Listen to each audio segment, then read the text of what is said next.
It's just very, very festive. A lot of fans, a lot of England fans, a lot of Wales fans. We were in this Lens city centre just an hour. There you go. You see a lot of fans here. We were in the city centre and we really saw these fans who were celebrating, preparing for the big game. They were all talking about being friends outside, but enemies just on the pitch. So they're all, of course, very happy to be here. Very festive atmosphere. That said, of course, the atmosphere was kind of as festive yesterday in Lille in the afternoon, but the tensions escalated with the nightfall, leading to clashes. So, of course, the worry is here that this festive atmosphere that you see right now will not last throughout the day, especially since there's a lot at stake on the pitch. England, if England lose this game against Wales, it will be extremely complicated for them to make it to the knockout stages, which could cause fans to get a little bit angry, and that's of course the worry after the game. And of course, you mentioned the Russia fans who were nearby in Lille, about 30 kilometers from here, who were possibly still around. And the worry for security forces is that they're going to try to come and get into clashes with some of the England or Wales fans. So of course, a lot of security around here. 1,200 police officers here to make sure that this atmosphere that you see behind me stays that way. And Kéthévane, certainly a very, very cheerful atmosphere there.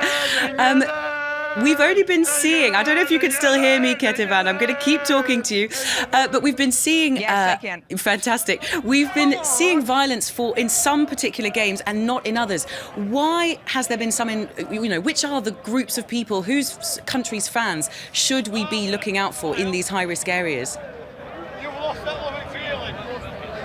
Well, there are a few countries and a few games that were noted as a high risk, including England versus Wales, as well as the England-Russia game. But the groups that we need to take a closer look at are very different amongst themselves. If you think about the Saturday violence in Marseille, those were some hardcore Russian hooligans that we saw.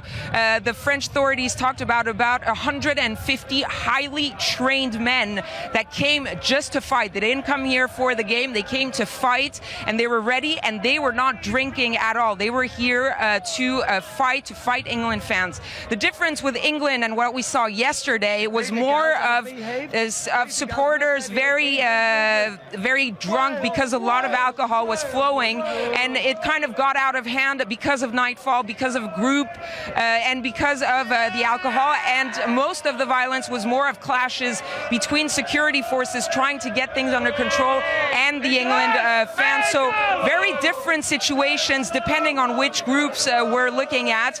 And as I was saying, the worry is that some of these hardcore Russian hooligans might be coming here to take on the England fans, who are more of very drunk fans that want to get into a fight, as opposed to the very hardcore England hooligans who stayed in England because of the cooperation between the French and English authorities ahead of the Euro, with a lot of people that were known to be high-risk hooligans asked to give their papers, their passport or their national identity cards in order to prevent them from making it to France. Kéthévane Gorjestani. I think